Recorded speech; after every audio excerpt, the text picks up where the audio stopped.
아니 보니까 다음 주 수요일이 선거더라고요. 다음 주 수요일이 다음 주 수요일이 선거고 그 다음 주 월요일인가? 그 다음 주 또 현충일이더라고요. 그래서 지금 빨간 날이 다음 주에 두 번 연속으로 있더라고요. 다음 주 다다음 주 걸쳐가지고. 그래서 그때 어떻게 해야 되나 싶은데 뭐 그냥 똑같이 수업을 하지는 않을 것 같아요. 그래도 빨간 날이니까 그래도 수업을 실시간으로 하지는 않을 것 같은데 그래도 진도를 나가야 되는 게 있으니까 뭐 녹화를 해서 올려드리던가 할게요. 저는 이렇게 빨간 날이 연속으로 있는지 몰랐네요. 월수에 수업 엄청 많은데. 하여튼 그렇습니다. 지난 시간에 어쩌다 보니 뉴럴 네트워크 했다가 백프로파게이션까지 갔었고, 오늘은 이제 뉴럴 네트워크에서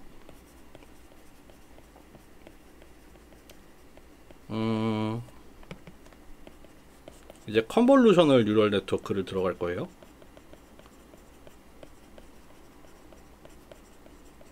근데 사실 뉴럴 네트워크 수업을 맨날 할 때마다 되게 좀 부끄러운 게 저는 사실 뭐 딥러닝 같은 거 사실 많이 안 써봤거든요. 그렇게 많이 써본 사람이 아니라서 지금 수강하시는 분들 중에 저보다 더 잘하시는 분들 많을 것 같거든요. 그래서 할 때마다 되게 부끄러워지는 그런 게 있네요. 하여튼 오늘은 컨볼루셔널 뉴럴 네트워크 할 건데 뭐 별건 없고 뉴럴 네트워크 구조인데 원래는 풀리 커넥티드 레이어밖에 안 했잖아요. 우리가 지금 저번 시간에 봤던 거는 풀리 커넥티드 레이어, 그냥 어떤 벡터에서 벡터로 가는데 그냥 웨이트랑 액티베이션 펑션만 있었잖아요. 근데 그거 말고 컨볼루셔널 레이어라는 걸 추가를 해서 이제 어떤 뉴럴 네트워크 안에 컨볼루션도 넣는 거죠. 근데 우리 이미 알고 있잖아요. 컨볼루션이라는 게 이미지에서 어떤 의미인지 알고 있어요. 우리가 그 중간고사 전에 배웠었잖아요. 어떤 커널을 가지고 이미지에다가 컨볼루션을 취한다는 게 그런 커널 모양의 어떤 뭐 피처랄까요? 그거를 주어진 이미지로부터 히트맵으로 이렇게 변환을 하잖아요. 해당 커널이 어디에 얼마나 들어가 있는지를 나타내주는 히트맵처럼 변환이 된다고 했는데, 그러면 컨볼루셔널 레이어가 하는 역할도 그거일 거예요. 컨볼루셔널 레이어가 하는 역할이 그거인데, 다만 이제 원래 고전적인 방법에서, 클래식한 방법에서는 컨볼루션을 취하기 위해서 커널을 우리가 설계를 했었잖아요.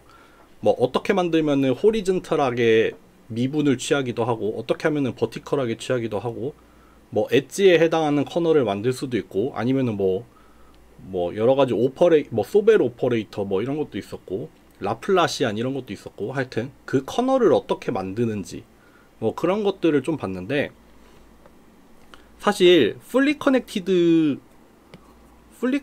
레이어에서 여기에 들어가는 게 웨이트잖아요. 웨이트가 파라미터로서 작용을 하죠. 그래서 얘를 학습을 하잖아요.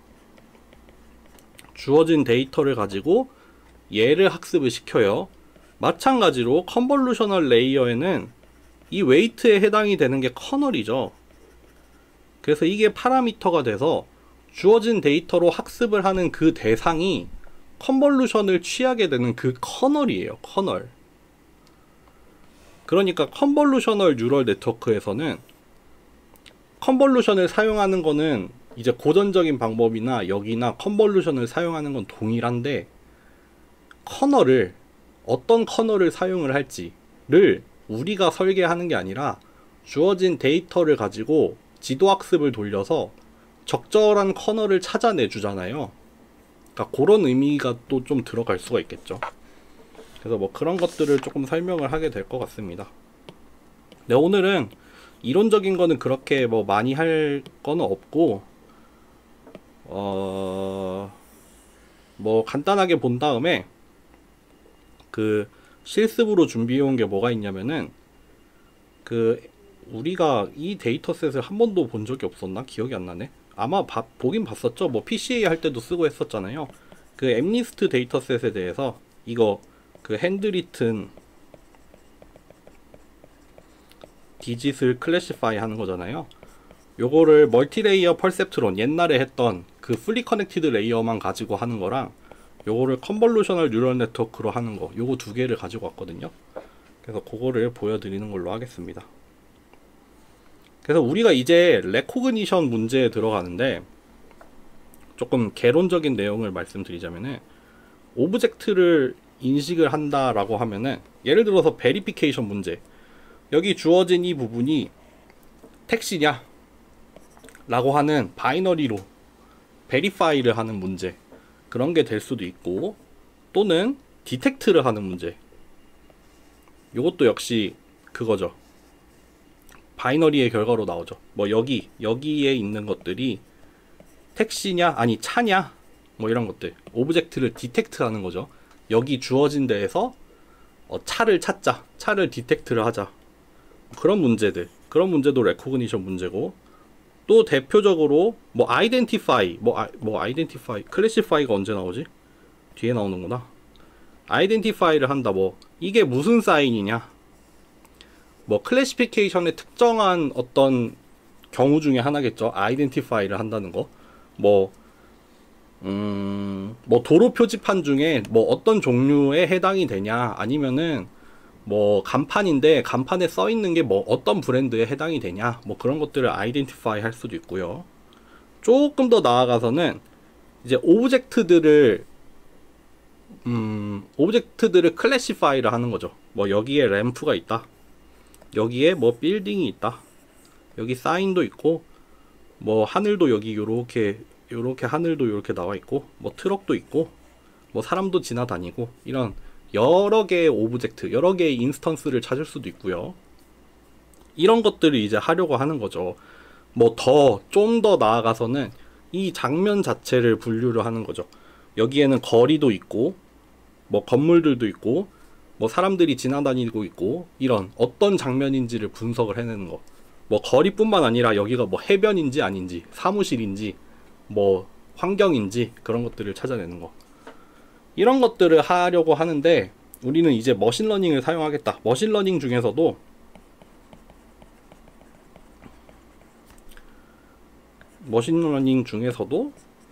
오늘 왜 이렇게 엔드를 못 썼지?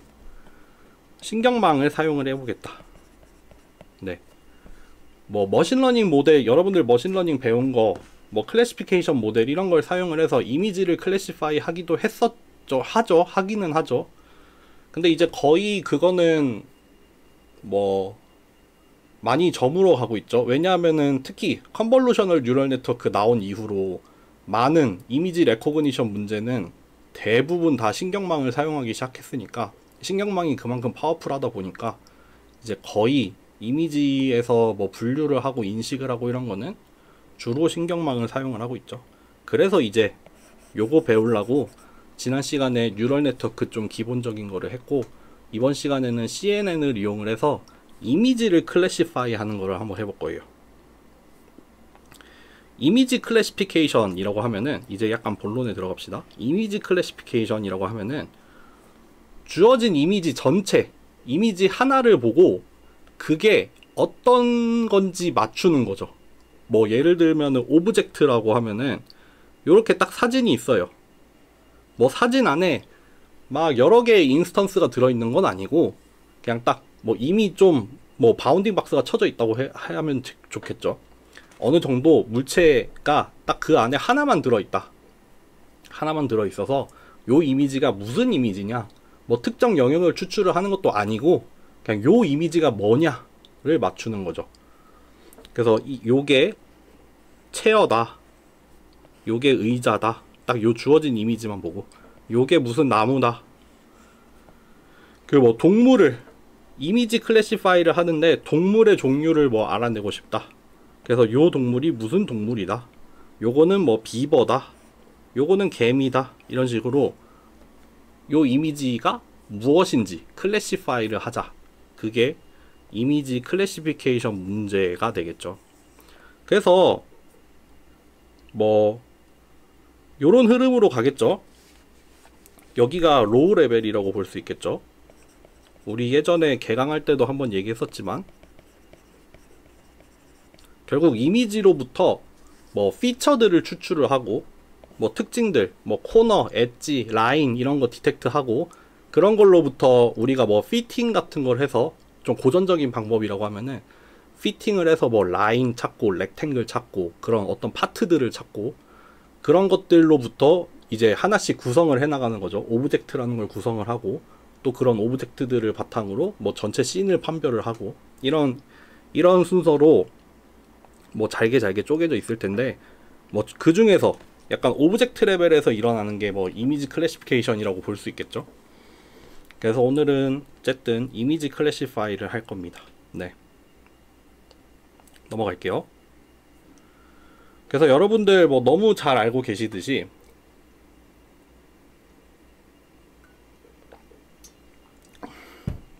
이미지넷이라는 데이터셋이 있죠. 유명한 데이터셋. 옛날에 이거 어디서 들었지? 기억이 안 나네. 이 이미지넷 데이터셋을 구축한 분이 어딘가 워크샵을 했던 발표를 들었던 것 같은데, 하여튼 그것도 되게 재밌었거든요.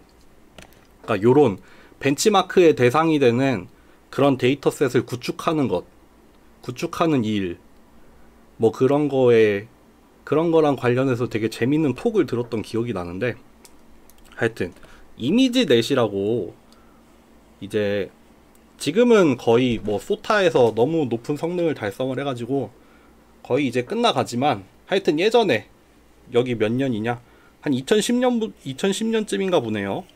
그때부터 시작을 해서 주어진 이미지랑 그 이미지에 대한 클래시피케이션 레이블을 가지고 있는 데이터셋이 있었어요.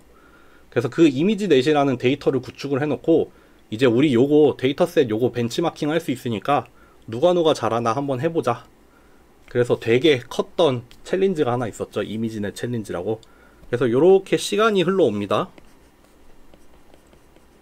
시간 순으로 흘러오고 뭘 나타냈냐면은 탑5 에러를 나타냈어요. 그러니까 그림을 보고 예측을 뭐 내가 가장 확신하는 순서로 딱 5개를 고른 거죠.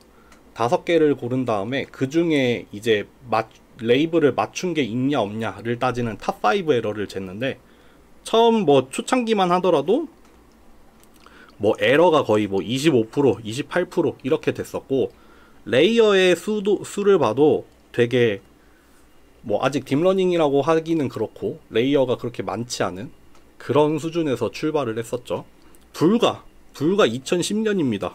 2010년이면은 몇 년 전이죠? 한 13년 전? 제가 대학원에 들어간 게 2011년이었거든요.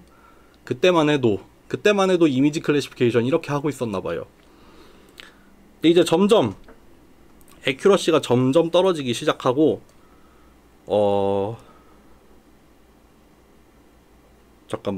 잠시만요. 하나만 확인하고 올게요.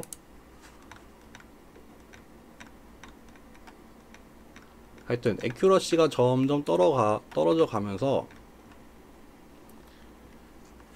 두 번이라고 해도 되나? 여기 첫 번째로 등장을 하는 어떤 변화가 한번 있죠. 제 기억에 이게 이 해가 맞나? 그리고 두 번째 변화, 여기는 뭐 애큐러시가 이렇게 떨어지면서 레이어 수가 엄청 늘어난 거. 첫 번째 변화라고 하면은 컨볼루셔널 뉴럴 네트워크의 등장이죠. 컨볼루셔널 레이어. 오늘 배우게 되는 컨볼루션 레이어가 등장하면서 뭐 25%, 30%대에 있었던 애큐러시 에러가 한번 뚝 떨어지는 게 한번 생깁니다. 그게 뭐다? CNN의 등장. 요게 한번 있었고, 그리고 최근에 이제 레이어의 숫자를 보면은 처음에 쉘로우하게 시작을 해서 뭐 8개, 19개 뭐 이렇게 하다가 한번 엄청 뛰죠. 요때 또 한번 뛰는 게 뭐냐면은 레이어의 숫자가 한번 엄청 뛰는 거죠. 레이어의 숫자, 레이어의 개수가 엄청 또 변화를 맞이하면서 또 한 번의 극적인 변화를 만나게 되죠. 그게 2015년이라고 하네요. 어쨌든 그 중에서도 컨볼루셔널 레이어가 나오면서 이 이미지넷 챌린지가 이제 그때 이후로는 다 그냥 컨볼루셔널 뉴럴 네트워크라고 보면 되겠죠. 네, 넘어갈게요. 그래서 우리 사실 컨볼루션 이미 앞에서 했었지만 여기서는 이제 뭘 설명하려고 하냐면은 컨볼루셔널 뉴럴 네트워크가 왜 잘 됐을까? 왜 잘 됐나? 그런 것들을 좀 마치 뉴럴 네트워크가 그 바이올로지컬한 어떤 모티베이션을 가지고 있잖아요. 그 지난 시간에 설명했던 것처럼 그 우리가 추론이나 뭐 어떤 고등한 인지나 이런 거를 잘 하는 게 신경망에서 이루어지는 건데, 그러면은 신경망을 한번 모사해서 우리가 해보자 라고 출발을 했던 게 뉴럴 네트워크였던 것처럼 컨볼루셔널 뉴럴 네트워크도 사실 우리의 시각이 동작하는 원리를 여기 안에다가 잘 구현을 해봤다. 그랬더니 실제로도 잘 동작을 하더라. 효과가 있더라. 그런 거를 좀 설명을 했던 그런 게 있어서 그런 걸 가져와 봤습니다. 근데 사실 일단 우리 컨볼루션은 해봤으니까 컨볼루션에 대한 설명은 좀 제낄게요. 근데 우리가 뭐 실제로 그 사람의 인지를 연구를 하는 분야도 있겠죠. 사람의 인지를 연구하는 분야에서 뭐 로컬 리셉티브 필드라는 개념이 있나 봐요. 이게 뭐냐면은 사람이 이렇게 뭐 주어진 이미지가 있어요. 그럼 이것도 사실 우리가 여기 눈에 보면은 여기 렌즈를 통해서 들어와서 여기 이렇게 망막에 맺히잖아요. 망막에 요렇게 뭐 상이 맺히잖아요. 그래서 그 상에 맺힌 그 이미지에 대해서 뭐 거기에 붙어있는 어떤 시각 세포들이 활성화가 되는 거니까 사실은 그냥 이미지나 다를 바 없어요. 이미지가 마치 픽셀 바이 픽셀로 컬러 정보가 들어가 있듯이 사실 시각의 가장 첫 단계에서는 마치 픽셀 단위로 그 이미지를 인식을 하는 것처럼 세포 하나하나가 그냥 반응을 할 뿐이에요. 그런데 여기에 있는 신경세포들이 이제 막 네트워크를 막 이뤄서 점점 이제 뭐랄까요, 점점 더 고등한 그런 추론을 해내잖아요.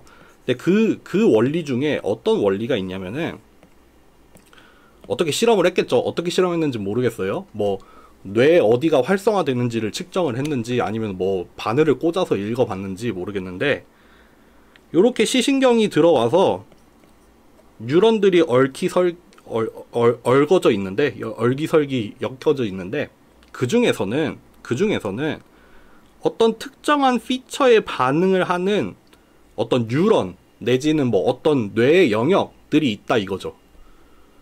그래서 이렇게 주어진 이미지가 그냥 뭐 임의의 이미지가 주어졌을 때 우리가 실제로 인지를 하는 게 뭐냐면은, 이거를 그냥 픽셀 바이 픽셀로 인지를 하는 게 아니라 의미 단위, 피처 단위로 인식을 한다 이거죠. 여기에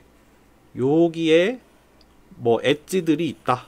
그래서 요렇게 뭐 버티컬한 엣지에 반응을 하는 어떤 뉴런이 있을 수도 있고, 뭐 호리존탈한 엣지에 반응을 하는 뉴런들이 있을 수도 있고, 그래서 그런 것들을 사람이 이미지 전체를 보고 그런 특정 피처들을 탐지를 해내는 그런, 어떻게 보면은 피처 디텍터를 가지고 있다 이거죠. 그게 사실 실제 뭐 생물학적으로 내지는 뭔가 인지 과학적으로 밝혀낸 게 로컬 리셉티브 필드라는 거다. 그래서 마치 실제로 우리가 그 컴퓨터 비전에서 이미지 처리를 피처부터 시작을 해서 어떤 뭐 라인이나 이런 것들을 디텍트를 하고 뭐 도형을 찾아내서 뭐 파트를 찾아내고 오브젝트를 찾아내고 이런 것처럼 우리의 실제 인지도 여기서부터 시작을 해서 점점 상위 개념으로 흘러간다. 그런 겁니다. 뭐 사람도 그렇고 실제로 뭐 옛날에 그 교양 수업 들었을 때 그런 것도 배웠던 것 같아요. 쥐도 동물도 사실 이런 식으로 인식을 하기 때문에 꼭 고양이의 얼굴이 아니어도 자기의 천적이죠. 쥐가 있으면은 쥐의 천적이 되는 고양이라고 합시다. 그럼 고양이의 특정 그런 피처들 있잖아요. 근데 정확하게 기억이 안 나는데 뭐 예를 들면 고양이의 수염의 모양이라던가 아니면 쫑긋한 귀라던가 그런 피처들에 쥐도 반응을 한다 이거죠. 우리가 실제로 진화를 그렇게 해서 쥐 같은 경우에는 천적을 잘 탐지를 해서 걔네들을 피하는 게 중요하니까 그런 쫑긋한 귀 모양이라던가 뭐 수염의 모양이라던가 그런 것들에 반응을 하고 그런 것들을 인식을 하는 어떤 시각의 어떤 한 그런 피처가 발달이 되어 있다. 뭐 그런 거가 되겠죠. 그리고 사실 이런 것 때문에 이런 게 존재한다는 이런 구조가 존재한다는 걸 증명하는 하나가 이제 그거죠. 착시죠, 착시. 우리가 여러 가지 착시가 실제로 일어나는데 그 착시가 일어나는 이유가 주어진 이미지를 우리가 그냥 고지곧대로 받아들이는 게 아니라 우리가 실제로 그거를 조각조각 낸다거나 아니면은 의미 단위의 뭔가를 추출을 하기 때문에 거기서부터 인지를 해오기 때문에 거기서 착각이 일어나는 거죠. 우리가 저 그림을 보고 해석을 한 거랑 실제랑 뭔가 어긋나기 시작하다 보니까 착시라는 게 일어나잖아요. 그런 것처럼 네, 사람의 시각도 결국에는 뭐 이렇게 이루어져 있다. 그 중에서도 뭐 로컬 리셉티브 필드라는 게 있어서 요게 사실은 우리가 예전에 배웠던 컨볼루션과 비슷한 그런 역할을 하고 있다. 뭐 그런 겁니다.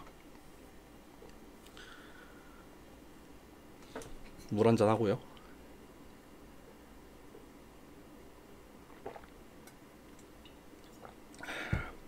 그래서 우리가 컨볼루셔널 레이어라는 거를 만들 거예요. 그러니까 여기서 여기로 그냥 컨볼루션을 한번 취하는 거예요. 주어진 커널이 있겠죠. 주어진 커널이 있고 뭐 적절한 패딩을 거치면은 같은 사이즈의 이미지가 점점 얻어질 텐데 일단 첫 번째 단계에서 컨볼루션을 한번 취한다라고 하면은 우리가 커널의 사이즈가 여기서의 커널의 사이즈가 한 요만한 커널이라고 합시다. 그러면은 여기 첫 번째 레이어에서 얻어지는 이 컨볼루션에 얻어진 히트맵, 여기서 여기 하나의 위치, 이 한 자리, 이 한 픽셀의 자리는 사실은 요 영역에다가 우리가 커널을 엎어가지고 컨볼루션을 취해서 얻어낸 값 하나가 되겠죠. 그러니까 요 면적이 요 면적 여기 면적에 해당이 되는 부분에서 요런 모양의 커널을 우리가 분석을 해본 다음에 여기 하나의 점에다가 반영을 시켜 놓은 거죠. 마찬가지로 여기 점에는 또 거기에 해당하는 요만큼의 영역을 분석을 해서 우리가 커널을 가지고 분석을 해서 그게 여기에다가 반영이 된다 이거죠. 이렇게 컨볼루션을 한 단계 취하면은 이미지가 한번 뭐랄까요, 그 특성을 한번 압축을 해내요. 어느 정도의 영역을 이렇게 훑어본 다음에 그것을 히트맵으로 전환을 해서 그 피처에 대한 히트맵을 표현을 하잖아요. 그러니까 그런 식으로 어떤 영역을 이렇게 압축한다 이거죠. 근데 여기서 컨볼루션을 또 한 번 더 취하면은 여기가 이제 입력 이미지가 돼서 또 여기에 주어진 커널이 있겠죠. 그러면 그 커널만큼의 영역을 또 분석을 해서 여기 한 점에 모이겠죠. 그러니까 사실 여기 두 번째 컨볼루션 레이어에서 여기 한 위치는 사실 따지고 보면은 제일 처음에 있는 이 주어진 인풋 이미지로 따지면은 엄청나게 넓은 영역이었을 거예요. 엄청나게 넓은 영역에서 요런 첫 번째 커널이랑 그 첫 번째 커널 이미지에서 또 두 번째 커널이랑 이런 것들을 비교를 해보고 얻어지는 점이 요 한 점이라는 거죠. 그러니까 우리가 컨볼루셔널 레이어를 거듭하면 거듭할수록 더 종합적이고 더 복합적이고 더 넓은 영역에서의 뭐 피처들을 점점 더 축약을 해 나가는 게 되겠죠. 그러니까 이제 컨볼루셔널 레이어를 여러 개를 쌓는다는 거는 그만큼 더 복잡하고 더 뭔가 복합적이고 그런 어떤 피처들을 더 추출을 해 보겠다. 더 복잡한 구조를 통해서 우리가 이미지에서 더 많은 정보를 얻어내 보겠다 하는 역할이 되겠죠. 그래서 이거는 뭐 당연한 얘기니까 이거 한번 읽어보세요. 뭐 당연히 컨볼루셔널 뉴럴 네트워크도 백프로파게이션을 당연히 씁니다. 컨볼루션이라는 것도 사실은 미분이 가능하죠. 요거 사실 리니어 오퍼레이터잖아요. 컨볼루션도 리니어 하니까 사실 그 뭐야 미분하는 게 어렵지 않고, 그러다 보니까 저번 시간에 했던 것처럼 백프로파게이션을 유도할 수 있겠죠.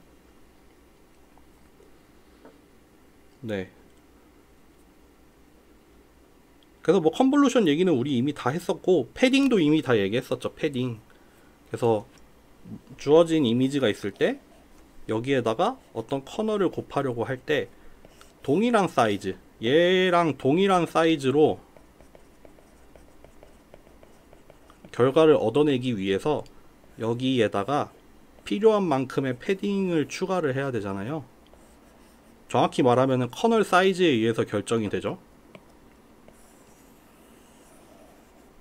이렇게 패딩을 추가하잖아요. 여기 부족한 부분에 뭐 어떤 값들을 채워 넣을지, 그런 것들이 패딩이었고, 그래서 뭐 여러가지 종류의 패딩을 결정할 수 있다. 우리가 실제 컨볼루셔널 뉴럴 네트워크에서도 뭐 컨볼루션 레이어가 있을 때 거기에다가 뭐 패딩 종류를 뭘 할지 이런 것도 뭐 결정을 할 수가 있죠. 패딩 했고, 패딩 했고, 그래서 컨볼루션 레이어라고 하면은 요거는 일단 기본적으로 커널이 필요하죠. 커널이 어떤 적당한 사이즈를 가지고 있을 거예요. 그리고 거기에 들어가야 되는 뭐 패딩의 종류가 또 들어갈 거고, 여기에 또 들어가는 게 스트라이드라는 개념이 있어요. 스트라이드라고 해서 우리가 예전에 배웠던 컨볼루션이라고 하면은 3x3짜리 커널이라고 합시다. 3x3짜리 커널이라고 하면은 이렇게 가로 세로로 한 칸씩 패딩을 넣으면은 여기 주어진 이미지랑 동일한 사이즈의 이미지를 얻을 수 있는데, 여기 빨간색으로 표시한 여기를 계산을 하기 위해서는 여기에다가 커널을 엎어 놓고 계산을 했잖아요. 여기 3x3만큼. 그리고 그 다음에 여기를 구할 때 어디로 갔냐면은 옆으로 한 칸 이동했어요. 한 칸. 또 그 다음에 또 여기를 구하려고 하면은 또 여기서 한 칸 이동하고, 또 그 다음으로 한 칸 이동을 하고, 그렇게 구했단 말이에요. 마찬가지로 이쪽 방향으로도 한 칸씩 이동을 하면서 계산을 했었어요. 근데 그거를 몇 칸씩 이동할지,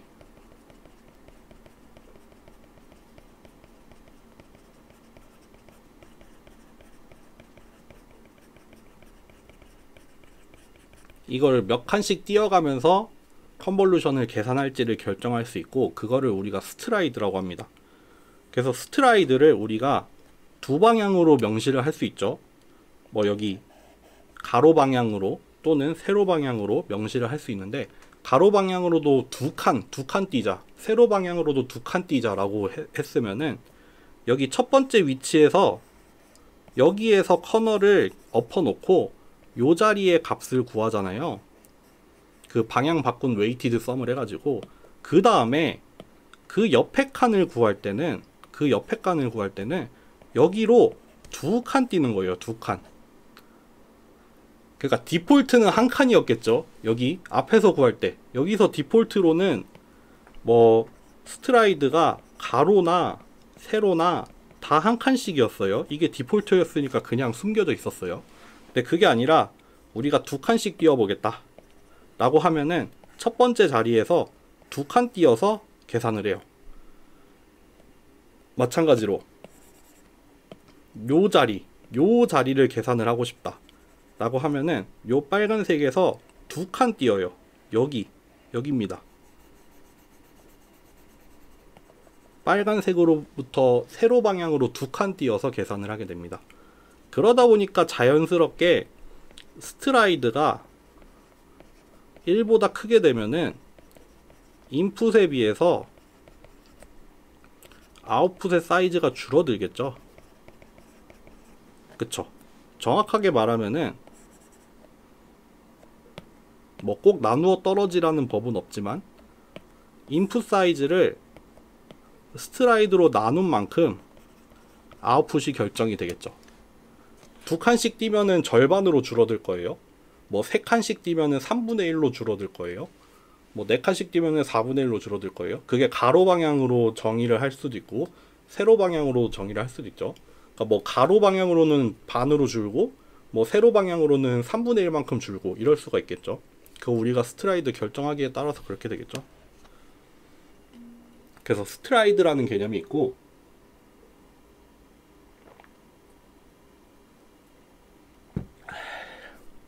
또 이거는 뭐 컨볼루션 설명하는 거니까 넘어갈게요.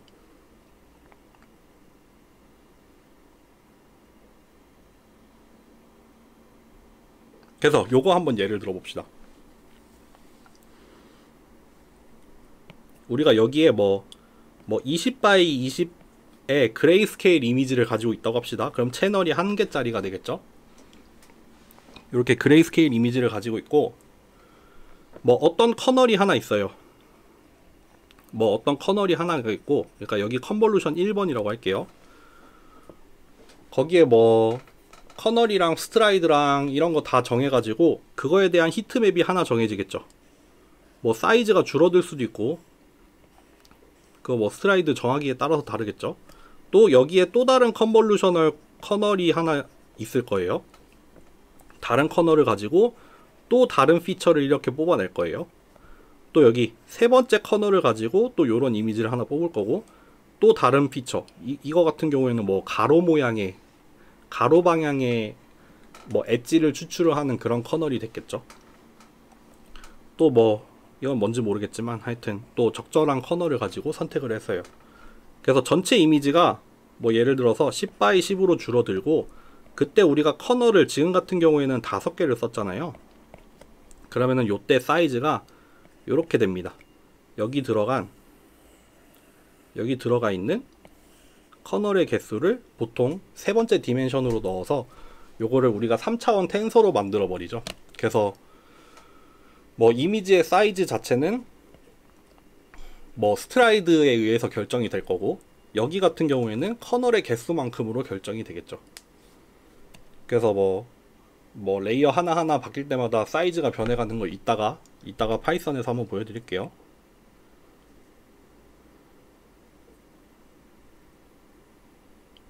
요거는 뭐 3차원으로 컨볼루션 하는 거고, 어쨌든 그렇게 해서 뭐 한 가지 예를 들어보겠다 이거죠. 한 가지 예를 들어서 얼굴을 인식을 한다. 얼굴을 인식을 하고 싶어요. 근데 뭐 컨볼루션을 뭐 3단계를 취했다 라고 해봅시다. 그러면 처음 이미지가 요렇게 인풋이 요렇게 들어왔어요. 처음 인풋이 요렇게 들어왔는데, 뭐 첫 번째 컨볼루션을 거쳐서 나온 히트맵들, 여기에는 뭐 커널을 몇 개 쓴 거야? 하나, 둘, 셋, 넷, 다, 일곱, 여덟, 아홉, 열, 뭐 10x 10인 것 같아요. 커널이 100개인 것 같아요. 그러니까 히트맵을 100개를 얻은 거겠죠. 히트맵을 100개를 얻어내는데, 그때 사용을 한 커널 하나하나의 이미지를 여기다가 보여줬더니 요런 커널이 나왔어요. 이게 마치 뭐예요? 로컬 피처처럼 보이죠? 얼굴에 있는 로컬한 피처들, 예를 들면은 뭐 눈썹의 꼬다리라던가 뭐 콧망울이라던가 아니면은 입꼬리라던가 그런 것처럼 제일 첫 단계에서의 로컬 피처들이 뽑혔을 거예요. 그 다음 레이어, 그 다음 컨볼루션 레이어에는 요런 로컬 피처들을 조합을 해내는 거죠. 그 주변 영역으로 해서 또 그런 것들을 조금 더 모았더니 이제 뭐 요런 로컬 피처랑 요런 로컬 피처를 조합을 해가지고 뭐 눈을 하나 만든다거나 아니면 코의 뭐 전반적인 모양을 만든다던가 뭐 입의 모양을 만든다던가 그런 조합이 생기죠. 또 컨볼루션 레이어를 한번 더 거쳤더니 뭘 하기 시작해요? 이제 이목구비를 가지고 얼굴의 형상을 만들기 시작하는 거죠. 그러다 보니까 여기서는 우리 마치 그때 디멘셔널 리덕션 할 때처럼 뭐 이게 디멘셔널 리덕션이라고 말을 하면은 조금 좀 어폐가 있지만 어찌됐든 일종의 베이시스 같은 게 여기에 보이잖아요.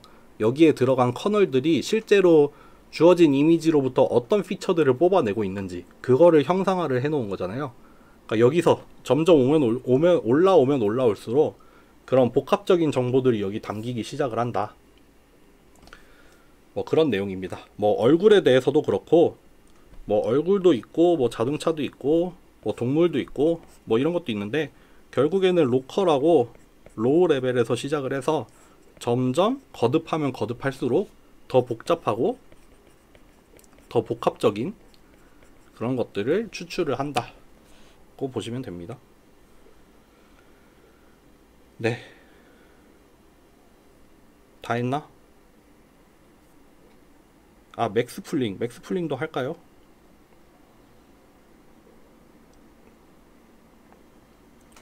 맥스풀링도 간단하게 설명을 드리자면은,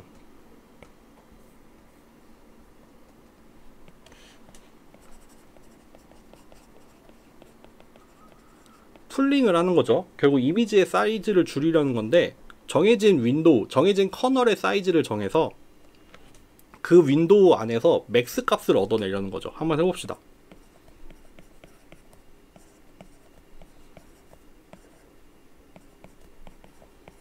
이렇게 주어진 뭐 3x4짜리 이미지가 있다고 합시다. 여기에다가 맥스 풀링을 할 건데, 맥스풀을 2D로 할 거예요. 그래서 뭐 2x2로 한다고 합시다. 여기에다가 제로 패딩을 넣는다고 해볼게요. 그러면은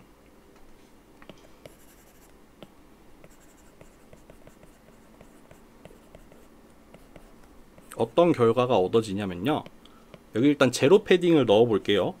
제로 패딩이 요만큼 필요할 거예요. 왜냐하면 2x2기 때문에 가로 세로로 한 칸씩만 패딩을 넣으면 돼요. 그러면은 첫 번째 윈도우 여기에서 잡아서 거기에서의 최대값 1이죠. 그거를 첫 번째 자리에 넣습니다. 여기에 또 옆으로 한 칸 이동을 해서, 그러면 여기서의 최대값, 또 그 다음 한 칸 이동해서 최대값, 또 최대값, 이렇게 넣는 거예요. 그 다음은 여기로 이동하겠죠. 6, 2, 4, 9. 그 다음 여기로 이동하겠죠. 6, 6, 7, 9가 되겠네요. 이렇게 맥스 풀링이라고 해서 윈도우 커널의 사이즈를 정해놓고 그 안에서 맥스 값을 찾아내는 뭐 그런 레이어가 있죠. 그래서 패딩도 필요하고, 물론 여기에도 스트라이드가 들어가요. 뭐 디폴트로는 지금 일단 1x1로 했습니다. 이렇게 한 칸씩 이동을 하면서 풀링을 했죠. 근데 나 이거 왜 스트라이드를 1x1로 했을까? 보통은 디폴트로, 다시 돌아갈게요. 뭐야.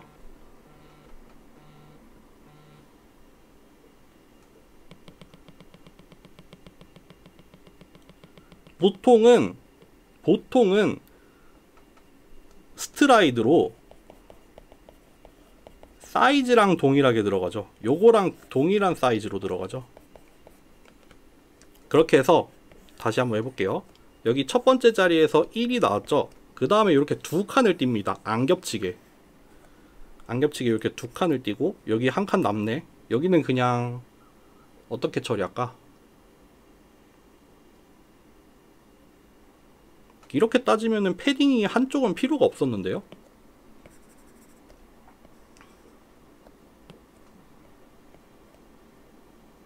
여기는 패딩이 필요가 없겠네. 여기가 딱 짝수로 떨어지니까 요 자리에서 먼저 할게요. 그러면 2가 나오겠죠. 그 다음 옆 칸으로 두 칸 띄어서 이동을 하면은 5가 나올 거고, 그 다음에 밑으로 두 칸 띄겠죠. 여기서는 6이 나올 거고, 여기서는 뭐 9가 나오겠죠. 물론 뭐 홀수일 때는 어떻게 하기로 약속을 하면 되는데, 저 같은 경우는 그냥 패딩을 넣어서 하는 걸로 했습니다. 그래서 제로 패딩의 사이즈, 그리고 그 사이즈랑 보통 동일하게 스트라이드를 넣어서 풀링을 해서 이미지 사이즈를 줄여주는 거죠. 그렇게 풀링을 하는데, 뭘로 풀링을 할 거다? 맥스 값으로 풀링을 할 거다. 그래서 맥스 풀 레이어라는 게 있어서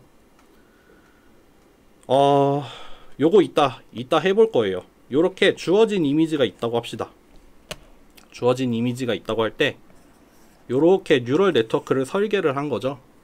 그래서 컨볼루셔널 레이어를 한번 넣고, 그래서 뭐 여기에 커널을 몇 개 넣을 거고, 이런 거 설정하고, 뭐 풀링 레이어는 넣고 싶으면 넣는 거고 아니면 아닌 거고, 뭐 이미지 사이즈 적절하게 줄이고 싶다 라고 하면은 풀링 하나 넣으면 되겠죠. 또 풀링하고 또 풀링 이어서 또 컨볼루션 한번 취하고 또 그 사이에 또 풀 레이어 하나 넣고 요렇게 해서 뭐 쭉 이미지가 뭐 생성이 됐다. 뭐 10x 10x 50짜리가 나왔다.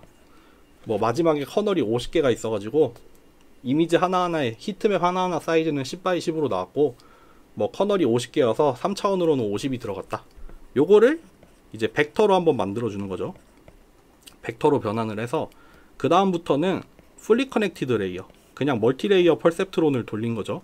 여기 앞에는 컨볼루션 레이어, 컨볼루션이랑 풀링을 거치고 그 다음에 여기서부터는 풀리 커넥티드로 연결을 해서 최종적으로는 뭐 마지막에 소프트맥스 거쳐서 클래시피케이션을 하는, 그렇게 해서 이미지 클래시파이를 해주는 뭐 컨볼루셔널 뉴럴 네트워크를 하나 만들 수가 있겠죠.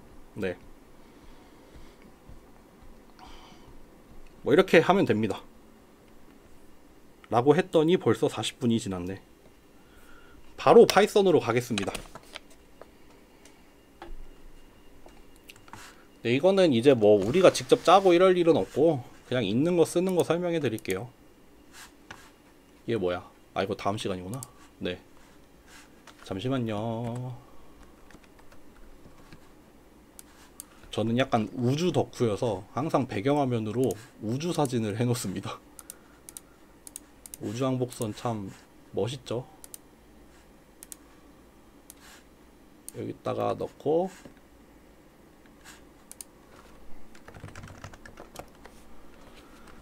하나 줄일게요. 요거 일단 불러와 볼게요. 저번에 했던 그 엠리스트 손글씨 데이터셋이에요. 손글씨 데이터셋이어서 뭐 케라스에서 데이터셋 모델로 들고 오고요. 여기서 이제 필요한 MLP나 CNN에 필요한 뭐 패키지를 불러올게요. 그래서 뭐 시퀀셜 모델, 풀리 커넥티드 레이어, 드롭아웃은 이번에 안 썼던 것 같은데, 플래튼이랑 뭐 컨볼루션이랑 맥스 풀링이랑 이런 거 필요해가지고 그런 거 들고 왔어요. 그래서 일단 하나 가지고 왔고, 하나 보여드리면은 우리 지난번에도 했지만 요렇게 생겼었나? 요런 손글씨 데이터죠. 요렇게 손글씨가 들어가 있어서 뭐 다른 거 읽어오면은 요렇게 숫자가 들어가 있어서 그 중에서 이거를 그러면은 레이블을 보면은 이 세 번째 샘플 같은 경우에는 이렇게 4, 또 뭐 요 샘플 같은 경우에는 이렇게 0, 요런 거를 인식을 하자 하는 데이터셋이었죠. 되게 기본적인 데이터셋이죠. 요거를 한번 해보겠습니다. 첫 번째로 멀티레이어 퍼셉트론 한번 해볼게요. 요거는 컨볼루션 레이어 안 쓰고 그냥 하는 거. 일단 이미지의 로우랑 이미지의 컬럼을 이렇게 정할게요. 그리고 일단 트레이닝 데이터셋을 미쉐입을 하겠습니다. 요거는 안 해도 될 것 같은데? 그쵸, 요거는 안 해도 되겠죠? 잠깐만요. 그쵸, 요 차원으로 있죠. 요것도 요 차원으로 있죠. 요거 그냥 바로 사용할게요. 바로 사용하는데 요거를 실수형으로 바꾸고, 실수형으로 바꾸고 255로 나눠서, 원래는 0에서 255로 들어가 있는 정수형인데 노멀라이즈를 해서 0에서 1 사이의 실수로 바꿔주는 걸 한번 해볼게요. 그렇게 하고 Y 레이블 같은 경우에는 그 카테고리로 원 오브 K 코딩으로 바꿔주는, 그래야지 그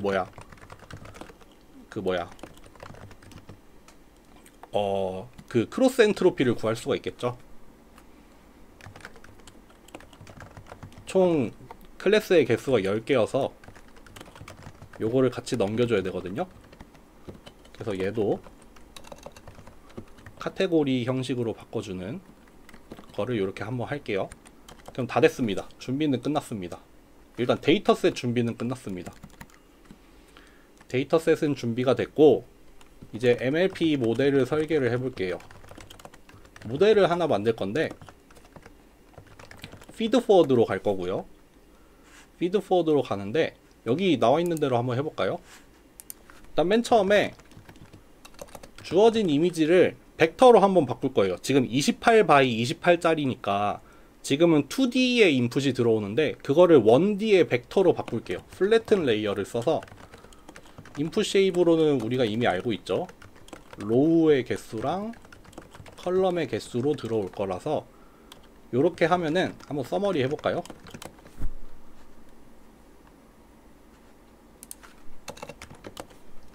뭐 다른 거 없고 플래튼 레이어, 벡터로 만드는 레이어 하나 들어있어서 지금 아웃풋 같은 경우에는 그냥 784차원짜리 벡터 하나 나오겠죠. 28 by 28을 그냥 벡터로 바꾼 거, 그거 한 레이어 들어가 있는데 여기에다가 풀리 커넥티드 레이어를 하나 추가해 볼게요. 요거 똑같이 200개 해볼게요. 액티베이션 펑션으로는 렐루 넣고, 그리고 마지막으로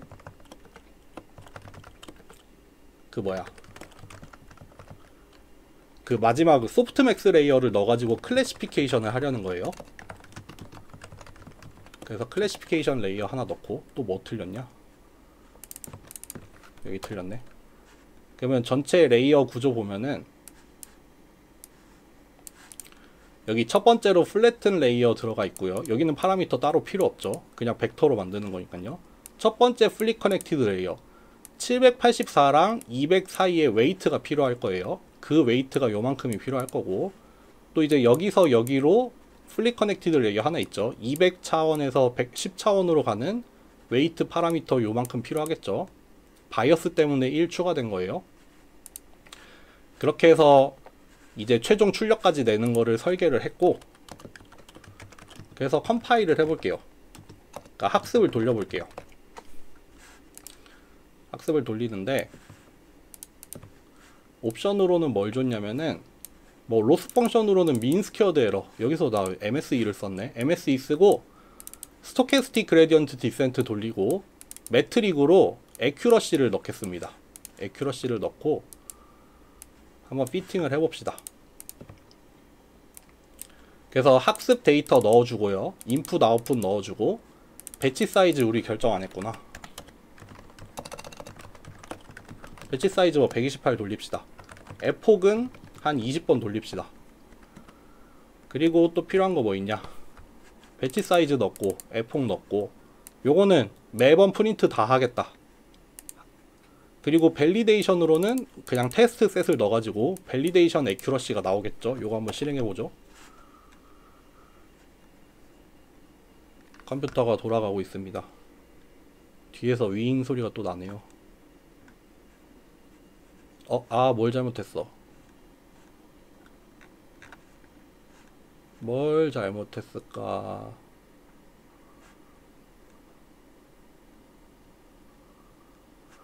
무엇을 잘못했을까?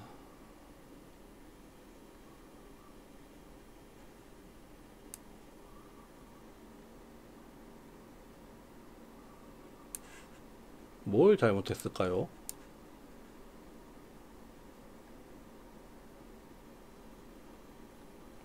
그래프 엑스큐션 에러가 뭐지?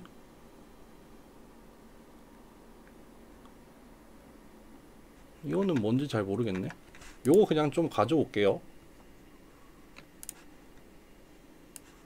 뭐야, 똑같은데 뭐가 다르지? 뭐가 다를까? 리쉐입을 안 했다고 그런가? 이거 한 번만 해볼게요. 이게 영향이 있을까?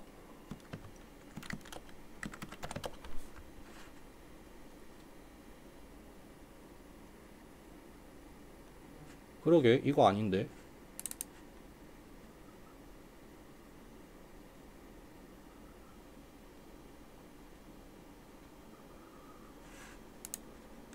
잠시만요.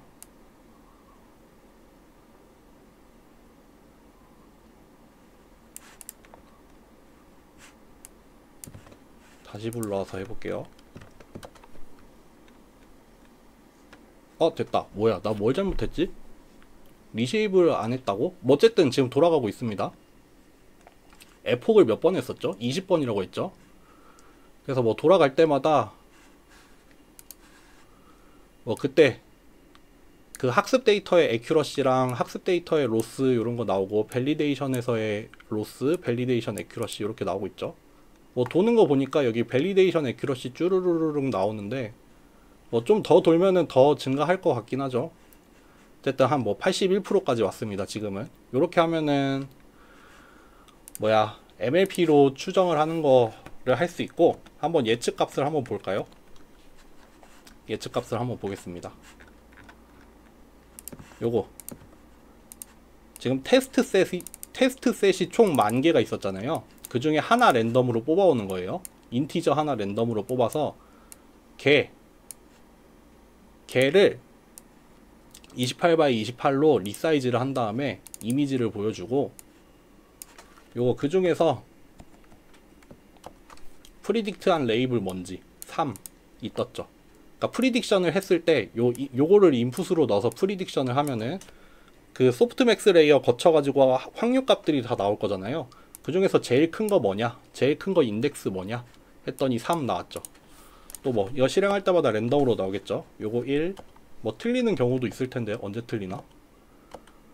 지금 81%였는데 지금 방금 하나 틀렸었죠. 요것도 틀렸죠. 요거 실제로는 8인 것 같은데 뭐 예측은 3 했는데 어쨌든 뭐 그런 거죠.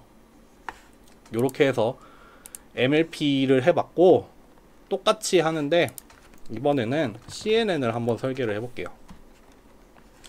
CNN을 설계를 하는데 일단 인풋 쉐입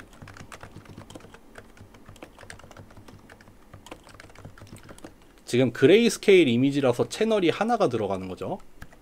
그래서 트레이닝 데이터셋을 리쉐입을 하는데 전체 개수에다가 요렇게 하겠죠. 그쵸, 마찬가지로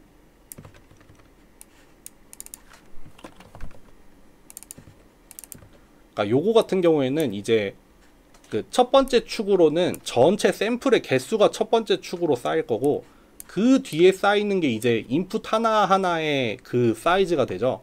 네, 로우는 로우만큼 있고 컬럼은 컬럼만큼 있고 지금 컬러 채널은 하나만 들어있으니까 세 번째 축, 마지막 축으로는 1만 넣었어요. 그렇게 해서 리쉐입을 해놓고 그 다음에 모델을 설계를 해볼게요. 저기 있는 거 한번 그대로 해봅시다. 역시 이번에도 피드 포워드로 하는데 이거 그냥 들고 올래. 중간에 여기 컨볼루션 커널을 먼저 하나를 뒀어요. 커널의 개수는 50개, 커널의 사이즈 우리가 정하고 스트라이드도 정하고 뭐 패딩을 뭘 넣을지 뭐 결정하면 되죠. 액티베이션 펑션으로 렐루를 넣고 첫 번째 레이어라서 여기 인풋 쉐입이 뭘로 들어오는지를 이렇게 알려줬어요. 맥스풀 넣었죠. 2x2 스트라이드도 자연스럽게 2x2로 결정이 될 거예요. 맥스풀 뭐 넣어도 되고 안 넣어도 되고 상관없어요. 또 컨볼루션 레이어 하나 더 넣고 그 아까 마지막에 봤던 그 그림처럼 설계를 하고 있는 거예요. 그리고 맥스풀 레이어 하나 더 넣고 여기서 이제 플립 커넥티드로 전환을 했죠. 여기서 이제 요 앞에까지 하면은 3차원으로 뭐가 나올 거예요. 로우 바이, 컬럼 바이, 뭐 커널의 개수만큼 해서 3차원으로 나올 텐데 그거를 벡터로 바꿔주고 플립 커넥티드 레이어 하나 넣고 마지막에 그냥 클래시피케이션 레이어 하나 추가를 했어요. 실행해 볼게요. 또 뭘 잘못했을까? 요거 불러오는 거부터 다 그냥 넣어놔야겠다.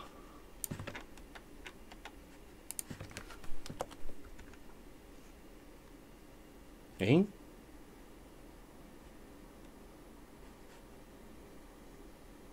여기를 잘못했구만. 됐다. 그럼 요거 서머리 한 거 한번 볼게요. 네, 정훈씨 고마워요. 서머리 한 거 봅시다. 여기 첫 번째 컨볼루션에는 원래 들어오기로는 28x28짜리가 들어왔잖아요. 근데 스트라이드를 2x2로 하다 보니까 절반으로 줄어들었죠. 14x14로. 그리고 커널을 50개를 넣었어요. 그래서 3차원으로는 50이 들어갔어요. 파라미터의 개수 잘 계산했겠죠. 맥스 풀링 2x2로 했어요. 그래서 이미지 사이즈 절반으로 줄어들고 커널의 개수는 그냥 그대로 유지가 되죠. 파라미터 필요 없죠. 그 두 번째 컨볼루션을 했는데 그때는 스트라이드를 그냥 1로 했어요. 그러니까 사이즈는 유지가 됐고 커널의 개수 100개로 늘렸죠. 그러니까 여기에서 여기 사이에 또 파라미터 필요한 거 이렇게 결정됐겠죠. 맥스풀 한 번 더 하죠. 2x2로 했더니 이건 좀 안 나눠 떨어지니까 어쨌든 3x3으로 줄어들었어요. 그러니까 최종 사이즈가 3x3x 100이에요. 요거를 벡터로 바꾸니까 900짜리 벡터가 됐죠. 전체 사이즈는 동일해야 되니까요. 그래서 플래튼으로 만들어 놓고 플리 커넥티드 레이어 하나 넣고 마지막에 클래시피케이션 레이어. 토탈 파라미터 수 보면은 한 11만 개예요. 아까 설계한 MLP가 16만 개였거든요. 그러니까 오히려 파라미터 수가 더 적죠.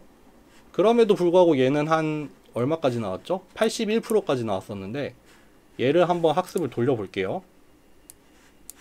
뭐 동일합니다.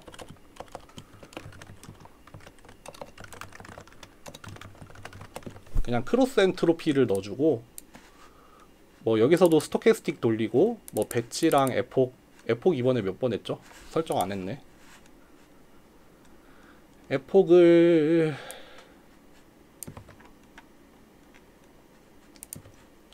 지금 에폭 좀 줄여볼게요. 금방 되더라고요. 그 뭐 출력 맨날 하고 뭐 밸리데이션 넣고 돌려볼게요. 돌려봅시다.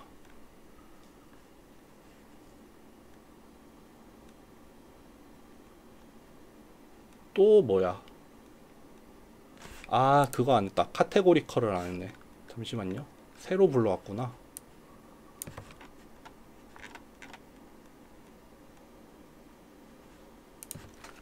이렇게 전 처리를 다 하고요. 돌리면은 쭉쭉쭉 돌아가죠. 에큐러시 이번에는 에폭 한 번 돌 때마다 시간이 좀 더 걸리네요.